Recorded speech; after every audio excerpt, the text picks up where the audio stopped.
Hello अस्सलाम वालेकुम dear students, this is Shahroz Tahir. आज हमारा अपना लेक्चर है, ऑनलाइन क्लासेस हमारी सीरीज़ जारी हैं। उसमें आज हमारा आगे लेक्चर है, लेक्चर नंबर 8। आज हम इसका लेक्चर नंबर 8 शुरू करते हैं। तो लेक्चर नंबर 8 में क्या है, चैप्टर नंबर 2। फर्स्ट हमने पिछले लेक्चर में हमने चैप्टर नंबर 1 क्लियर कर चुके हैं अपना। तो इस बार हम कौन सा चैप्टर शुरू करेंगे, चैप्टर नंबर 2। और वो क्या है, बहुत इंटरेस्टिंग चैप्टर है, sound. It is a very interesting chapter और ये बहुत इंपॉर्टेंट भी है पेपर्स के हिसाब से। तो ज़रा इसे ध्यान से देखिएगा, व्हाट इज़ साउंड, होती क्या है। इसमें आज आपको सारा क्लियर हो जाएगा, आपके साउंड्स के बदले कितने गलत कॉन्सेप्ट्स थे। तो साउंड्स होती क्या हैं, ये सूर्य का थोड़ा धुंधला है इससे। तमाम, ये मैं पढ़ देता हूँ आपको। तमाम साउंड्स इज्साम की वाइब्रेशन से पैदा होती हैं। तमाम साउंड्स इज्साम की वाइब्रेशन से पैदा होती हैं। साउंड एनर्जी की एक किस्म है जो कि एक जगह से दूसरी जगह प्रेशर वेव्स की सूरत में मुंतकिल होती है। मीन्स तमाम साउंड्स, पहली बात तो हमें क्या पता है, वाइब्रेशन से पैदा होती हैं। अगर वाइब्रेशन की बात करनी है तो इसमें हमें देखना पड़ेगा कि हमने जो चैप्टर 1 में पढ़ा उसके सारे कॉन्सेप्ट इसमें यूज़ भी होंगे। फिर वेव्स की वाइब्रेशन से मुतालिक तमाम साउंड एनर्जी की किस्म है जो कि एक जगह से दूसरी जगह प्रेशर वेव्स की सूरत में मुंतकिल होती है। ये है साउंड्स की डेफिनेशन, साउंड वेव्स की डेफिनेशन। के साउंड्स होती क्या है, पहले तो वो सारी वाइब्रेशन से पैदा होती हैं। मीन्स कि उसके लिए कुछ ना कुछ वाइब्रेशन चाहिए। आप देखें, आप कुछ भी ना करें तो साउंड क्रिएट नहीं होती। जैसे ही आप कोई भी वाइब्रेशन किसी बॉडी में पैदा करें तो वो क्या होती है, उससे साउंड प्रोड्यूस होती है। और साउंड एनर्जी के किस्म है, दूसरी का प्रेशर वेव्स के सूरत में मुंतकिल होती है। तो ये था आपका थोड़ा सा साउंड। अगर आगे चलते हैं साउंड वेव्स के ऊपर, व्हाट इज साउंड वेव्स। दूसरी वेव्स की तरह साउंड वेव्स भी एक वाइब्रेटिंग जिस्म से पैदा होती है। मैंने पीछे देखा, वाइब्रेटिंग जिस्म से तो लाजमी पैदा होनी है उसने। इस साउंड की वाइब्रेशन की वजह से इनके इर्द गिर्द हवा भी वाइब्रेट करती है। अब देखें, आपको मैं एक सिंपल अगर एग्जांपल में सारी एक बात मैं आगे समझा देता हूँ आपको, कि जैसे अगर आप एक चीज़ को आप की मोशन में आप तब्दीली पैदा करते हैं तो उसके इर्द गिर्द की जो एयर होती है वो भी डिस्टर्ब होती है, जिसकी वजह से हमारे कानों में साउंड्स का एक एहसास पैदा होता है। मिसाल के तौर पर गिटार में साउंड डोरी की कमी, डोरी या स्ट्रिंग की वाइब्रेशन से पैदा होती है। ज़रा यहाँ पे देखें इस डायग्राम में, इसमें देखिए यहाँ पे क्या होगा, ये जो इसके स्ट्रिंग्स हैं इनको जब वो जब इनके ऊपर हाथ से वो बजाना शुरू करेगा ऐसे, तो क्या होगा, ये डोरी में क्या होगा, इसके जो इर्द गिर्द की हवा है वो क्या होनी शुरू हो जाएगी, वो वाइब्रेट होना शुरू हो जाएगी, वो डिस्टर्ब होगी। और उससे क्या हो जाएगा, साउंड की एक वेव्स बन जाएंगी, उस साउंड की एक वेव्स बन जाएंगी। और वो वेव्स देखें यहाँ पे ये जा रही हैं और ये जाते हुए हमारे कान है, हमारे ओवर एयर्स, और इसमें क्या होगा, एक सेंसेशन होगी। ये हमारे सारा आगे आप बायो में पढ़ेंगे, हमारे कानों में किस तरह साउंड प्रोड्यूस होती है, वो सारा डायाफ्राम वगैरह। तो वो देखेंगे आपके उसके साथ, ड्रम के साथ जाके जब वो टकराती है तो उससे आगे वो साउंड कैसे प्रोड्यूस करता है, हमारा माइंड उसे कैसे सेंसेशन करता है। तो इस तरह से साउंड मीन्स कि ये बेसिकली बाहर से क्या होता है, साउंड हम प्रोड्यूस जब करते हैं तो वेवलेट की हवा भी वाइब्रेट करती है और उससे साउंड वेव्स का एक सिलसिला पैदा होता है जो हमारे कानों में सेंसेशन पैदा करता है, जिससे हम अपनी वो आवाज़ को डिकोड कर सकते हैं। इसी तरह से हमारी साउंड हमारे कानों के वोकल कॉर्ड्स की वाइब्रेशंस का नतीजा है। हमारी अपनी साउंड क्या है, हमारे जो अंदर वोकल कॉर्ड्स नहीं होते उनकी वाइब्रेशंस होती हैं। जब हम बोलते हैं ना, जैसे मैं बोल रहा हूँ तो ये मेरे वोकल कॉर्ड्स की वाइब्रेशन का नतीजा है। आपके गले के अंदर वोकल कॉर्ड्स होते हैं, वो वाइब्रेट करना शुरू कर देते हैं। इंसानी जिस्म का अहम जज़ू दिल और दूसरे ऑर्गन्स जैसा कि फेफड़ों वगैरह की वाइब्रेशंस भी साउंड पैदा करती हैं। जैसे कि आपने डॉक्टर्स के जिनकी आवाज़ सुनने के लिए डॉक्टर्स ताज़े काला इस्तेमाल करते हैं, स्टेथोस्कोप कहते हैं। और मैंने देखा डॉक्टरों के पास वो जब आपको स्टेथोस्कोप से आपको चेक करते हैं तो वो उससे क्या करते हैं, वो उसमें दिल की धड़कन वगैरह चेक कर रहे होते हैं, फेफड़े वगैरह की भी साउंड्स प्रोड्यूस करते हैं, उनकी धड़कन वगैरह चेक कर रहे होते हैं। तो इस तरह उन्हें साउंड वेव्स का तरफ पता आइडिया हो जाता है कि हमारी जो हार्ट बीट है वो नॉर्मल से ज़्यादा चल रही है या फिर कम चल रही है।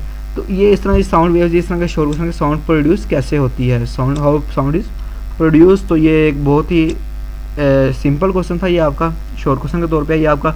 उससे पीछे जो हमने डेफिनेशन की है वो किसके मुताबिक थी, वो साउंड के मुताबिक थी। ये साउंड वेव्स आ गई आगे हम चलते हैं साउंड्स की कुछ खसूसियात। फर्स्ट में आती है लाउडनेस। अब साउंड के कुछ ना कुछ करैक्टरिस्टिक्स हैं, वो पढ़ लेते हैं थोड़ी सी।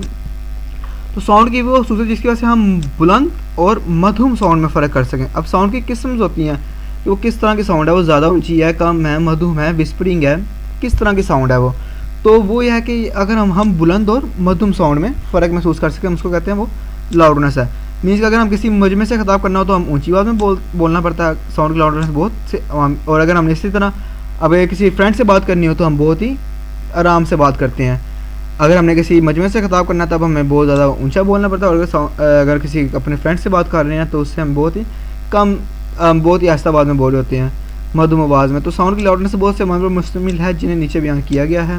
वाइब्रेटिंग जिस्म का एम्पलीट्यूड, वाइब्रेटिंग जिस्म का एरिया और वाइब्रेटिंग जिस्म से फासला। तो ज़रा इनका एक एक करके पढ़ लेते हैं ज़रा। ये पहले अब देखें, अभी हमने लाउडनेस ही पढ़ रहे हैं, हम लाउडनेस के आगे उसकी कैरेक्टरिस्टिक्स 3 है वो पढ़ने लगे हैं कि वो उसके किन किन के ऊपर अवामिल असरअंदाज होते हैं। तो वो 3 अवामिल ये दिए हैं। साउंड की लाउडनेस के इससे पर असरअंदाज होने वाले अवामिल 3 हैं। ये आपको एमसीक्यू भी आ सकता है कि कितने फैक्टर्स हैं जो साउंड की लाउडनेस के ऊपर इफेक्ट करते हैं। तो आप क्या बताएंगे उसका आंसर 3। कौन कौन से हैं? वाइब्रेटिंग जिस्म का शॉर्ट क्वेश्चन में आ सकता है कौन कौन से हैं वो? वाइब्रेटिंग जिस्म का एम्पलीट्यूड, वाइब्रेटिंग जिस्म का एरिया और वाइब्रेटिंग जिस्म से फासला। वाइब्रेटिंग जिस्म का एम्पलीट्यूड फर्स्ट में आ जाते हैं, पढ़ लेते हैं इस तरह। एम्पलीट्यूड मीन्स के देखें साउंड की लाउडनेस वाइब्रेटिंग जिस्म के एम्पलीट्यूड के साथ तब्दील बदल जाती है। अगर हम सितार की डोरी से शिद्दत को शिद्दत से खींचें तो इससे बुलंद साउंड पैदा होगा, और इससे अगर हम ड्रम को ज़ोर से बजाएं तो इसकी मेम्ब्रेन का एम्पलीट्यूड बढ़ जाता है, जिसकी वजह से हमें एक ऊंची साउंड सुनाई देती है। जैसे कि देखिए, अगर मैं गिटार की एग्जांपल है तो अगर मैं उसकी स्ट्रिंग्स को इतना खींचूंगा, वो यहाँ पे थी और इतना खींचा, तब कम साउंड प्रोड्यूस होगी। अगर मैं उसका एम्पलीट्यूड बढ़ा दूंगा तो क्या होगा? ज़्यादा साउंड प्रोड्यूस होगी। अगर मैं उसका एम्पलीट्यूड और बढ़ा दूंगा तो वो क्या होगा? ज़्यादा साउंड और प्रोड्यूस होगी। जिसमें मैं एम्पलीट्यूड डायरेक्टली प्रोपोर्शनल है लाउडनेस के। डायरेक्टली प्रोपोर्शनल है कि जितना मैं एम्पलीट्यूड बढ़ाऊंगा उतनी लाउडनेस बढ़ जाएगी, जितना मैं एम्पलीट्यूड बढ़ाऊंगा उतनी लाउडनेस बढ़ जाएगी। इस तरह अगर हम ड्रम की एग्जांपल लें, छोटा ड्रम हो हमारे पास, ये इसकी मेम्ब्रेन छोटी है, और अगर हमारे पास एक बड़ा ड्रम हो तो आप बताएं किस में से ज़्यादा अच्छी साउंड प्रोड्यूस होगी? ज़्यादा ज़ोर से साउंड किस में, ज़्यादा ऊंची साउंड किस में प्रोड्यूस होगी? आप डेफिनेटली कहेंगे इसमें सर। क्यों भला? क्योंकि इसका एम्पलीट्यूड कम है। ये देखें, इसका एम्पलीट्यूड इतना है बस, और इसका एम्पलीट्यूड बहुत ज़्यादा है इसकी मेम्ब्रेन का। तो इससे क्या होगा? जब हम ड्रम को इस तरह बीट करेंगे तो इससे इतना एम्पलीट्यूड प्रोड्यूस होगा, जब हम इसको बीट करेंगे इससे कम ही एम्पलीट्यूड प्रोड्यूस होगा। ठीक है, असल में ये एरिया होता है, ये एम्पलीट्यूड नहीं है। मीन्स कि उसको बजाने से जो उसके अंदर ये प्रोड्यूस होती है ना, वेव्स का सिलसिला जो प्रोड्यूस होता है उसको हम एम्पलीट्यूड कहते हैं। ठीक है, तो जब हम इसको बजाएंगे इससे ज़्यादा लंबी एम्पलीट्यूड की प्रोड्यूस होगी वेव, और इसमें कम की होगी। तो इसलिए जितना अगर हम एम्पलीट्यूड बढ़ाते जाएंगे उतनी लाउडनेस बढ़ती जाएगी। नेक्स्ट चलते हैं वाइब्रेटिंग जिस्म का एरिया। एरिया कितना उसका? अभी हमें पीछे भी एक एग्जांपल ड्रम की है। ड्रम की एग्जांपल में देख लेते हैं कि जैसे उसका एरिया भरा था, छोटे ड्रम की निस्बत बड़े ड्रम से ज़्यादा प्रोड्यूस हुआ साउंड। तो जैसे उसका एरिया बढ़ाया हमने, ये एरिया बढ़ाया हमने, तो क्या हुआ? साउंड ज़्यादा प्रोड्यूस हुआ, जिसके एरिया के बढ़ने से लाउडनेस बढ़ जाती है। तो साउंड की लाउडनेस वाइब्रेटिंग जिस्म के एरिया पर मुंसलिक होती है। मिसाल के तौर पर बड़े ड्रम से पैदा होने वाली साउंड छोटे ड्रम की साउंड से ज़्यादा होती है, क्योंकि इसका वाइब्रेटिंग एरिया ज़्यादा होता है बड़े वाले का। इस तरह हम पढ़ चुके हैं कि जब ट्यूनिंग फोर को रबर बैंड में मारते हैं तो धीमी साउंड पैदा होती है, लेकिन हम इसको वाइब्रेटिंग ट्यूनिंग फोर को किसी मेज़ पर या मुदर रखें तो ऊंची आवाज़ सुनाई देती है। इसका जज निकलता है कि जब वाइब्रेटिंग सिस्टम को एरिया बढ़ाने से लाउडनेस भी बढ़ जाती है। ट्यूनिंग फोर्क हम पीछे पढ़ चुके हैं इसको। ट्यूनिंग फोर्क क्या होता है? तो ये जितना हम उसका एरिया बढ़ा देंगे उससे उतनी ही ज़्यादा उसकी लाउडनेस भी बढ़ जाएगी। नेक्स्ट चलते हैं इसका। ये मुझे उम्मीद आपको समझ लग गई होगी। ये एरिया बढ़ाने से आपने उसकी लाउडनेस बढ़ जाएगी। मिसाल भी है इसकी, बहुत पीछे भी हमने किया ड्रम के, और इसमें भी ड्रम ही आ गया। उसमें ज़रा ड्रम से एम्पलीट्यूड के हम एग्जांपल को समझ रहे थे और इसमें हमने एरिया से समझ लिया। नेक्स्ट एरिया वाइब्रेटिंग जिसमें फासला।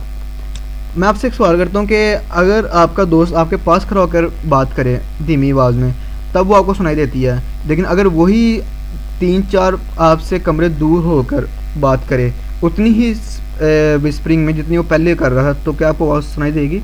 नहीं। तो क्या हुआ? मीन के जिससे फासला भरा तो लाउडनेस कम हो गई। मीन के देखें ना, आपके पास डिस्टेंस भरा है ना, 2-3 कमरे को गैप आया, मीन्स के डिस्टेंस भरा आपके पास। तो जितना आपके साथ डिस्टेंस भर गया उतनी ये लाउडनेस आपको आवाज़ नहीं आएगी। अगर वो आपका खड़ा होकर ऊंची आवाज़ में बोल रहा है तो जैसे ही आप उसका क्या करेंगे, फासला बढ़ाएंगे खुद से 3 to 4 रूम्स का गैप करेंगे उसके साथ, तो क्या होगा? वह उतनी ही लाउडनेस में वहाँ पे बहुत बात कर रहा हो तो आपको उतनी लाउडनेस नहीं सुनाई देगी, आपको लगेगा बिल्कुल विस्परिंग कर रहा है। तो मीन्स के ये क्या, ये इसके इन्वर्सली प्रोपोर्शनल है बेसिकली लाउडनेस एरिया के। तो लाउडनेस वाइब्रेटिंग जिसमें से सुनने वाले फासले पर भी मुंसलिक होती है। इसकी वजह यह है कि फासला भरने से एम्पलीट्यूड कम हो जाता है। लाउडनेस सुनने वाला शख्स के कान पर की सेहत पर भी मुंसलिक होती है। ठीक है, कि वो उस इंसान की सेहत कैसी है कान की। एक होता है ना कि बड़ों को ज़रा ऊंची आवाज़ में बात सुनाई देती है, वही अगर हम छोटों से बात करें तो हमें इतनी ज़्यादा ऊंची नहीं बोलना पड़ता, लेकिन अगर हम किसी वही बुजुर्ग या ओल्ड मैन से बात करें तो हमें ज़्यादा ऊंची बोलना पड़ता है, क्योंकि उनके कानों की समात इस तरह की हो चुकी होती है, ज़रा वीक हो चुकी होती है। तो इसलिए वो ज़्यादा अच्छा वो कोड नहीं कर सकते। तो जो साउंड किसी अच्छी समात रखने वाले शख्स को ऊंची सुनाई देती है, वही किसी ख़राब समात रखने वाले शख्स को मध्यम सुनाई देती है। तमाम साउंड की ऐसी सूरत भी हैं जो सुनने वाले के कान की खासियत पर मुनसिर नहीं होती। जैसे साउंड की इंटेंसिटी, ये हमारा नेक्स्ट टॉपिक होगा, साउंड की इंटेंसिटी।